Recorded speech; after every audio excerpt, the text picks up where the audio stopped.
एक साथ 5 लोगों का अंतिम संस्कार करना कितना हृदय विदारक दृश्य रहा होगा, परंतु यह सत्य है क्योंकि वह पांचों एक जगह के थे।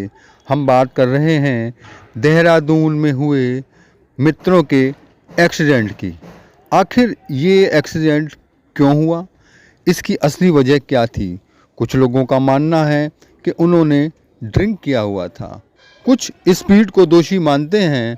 बहुत सारी बातें आ रही हैं, लेकिन एक ऐसा तथ्य भी है जिसकी ओर अभी तक किसी का ध्यान नहीं गया हुआ है, और रोड एक्सीडेंट होते भी उन्हीं वजह से हैं।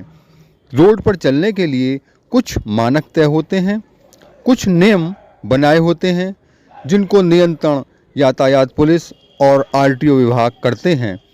उन्हीं में चूक होने के चलते एक्सीडेंट हो जाते हैं। वैसे तो आपने देखा होगा कि ट्रक वाले कुछ घूस देकर अपने काम को निकाल लेते हैं, नियमों पर ताक पे रखकर। जी हाँ, नियमों को ताक पर रखकर सड़क पर खुलेआम अपने ट्रकों को दौड़ाते हैं। ऐसा ही कुछ मामला यहाँ भी नज़र आ रहा है। शायद आपको यह तो पता ही होगा कि यह जो टैंकर था, यह जो कंटेनर था, यह हरियाणा नंबर का था। हरियाणा नंबर का था, यह कोई विशेष बात नहीं है। देश में सभी जगह रजिस्ट्रेशन होते हैं, परंतु यह बेका जा चुका था, वह भी काफ़ी समय पहले। आखिर वह ट्रांसफ़र क्यों नहीं किया गया, उसके पीछे मंशा क्या थी? ट्रांसफ़र होना, इसमें देरी होना भी एक अलग बात है।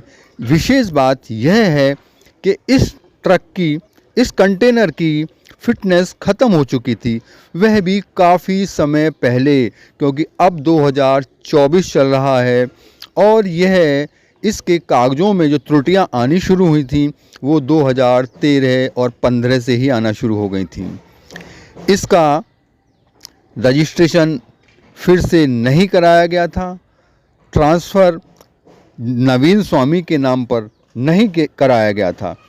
इसी लापरवाही के चलते ट्रक पर ऐसी कोई पट्टिका नहीं लगी हुई थी जिससे कि वो दूर से दिखाई दे सके।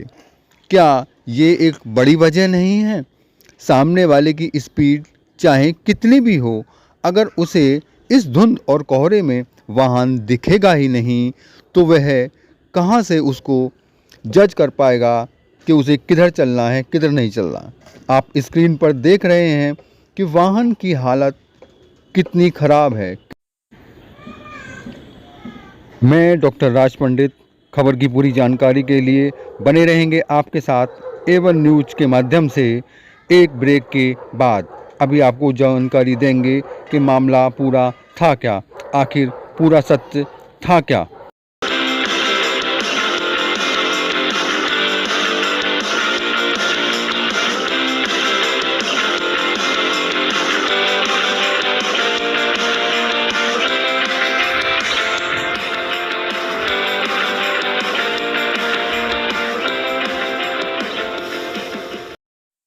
कोई भी नहीं चाहेगा कि उसका एक्सीडेंट हो, उसके साथ हृदय विदारक घटना घटे, चाहे वो चैतन्य अवस्था में हो, चाहे वह अचेतन्य अवस्था में हो।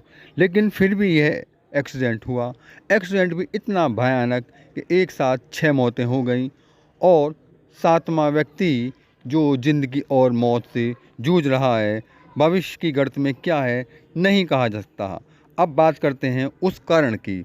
तो वो हो कंटेनर जो नियमों को ताक पे रखकर रोड पर चल रहा था, क्या वह उसका कारण नहीं बनता? आखिर वह रोड पर चल कैसे रहा था जबकि उसका फिटनेस ख़त्म हो चुका था, उसका बीमा भी नहीं था? बिना कागज़ों के सारे नियमों को ताक पे रखकर, खुद को खतरे में डालकर और सड़क पर और लोगों को खतरे में डालकर वह बेधड़क सड़क पर चल रहा था। आखिर किस विषय पर? क्या कारण तो इन्होंने बता दिया कि सीसीटीवी कैमरे उस समय वहाँ ख़राब थे। आखिर उस जगह के ही सीसीटीवी कैमरे ख़राब क्यों हुए? क्या इसमें कहीं ऐसा नहीं महसूस होता कि यह जानबूझकर दी जाने वाली सुविधाएं हैं? अब करते हैं एक रियलिटी चेक।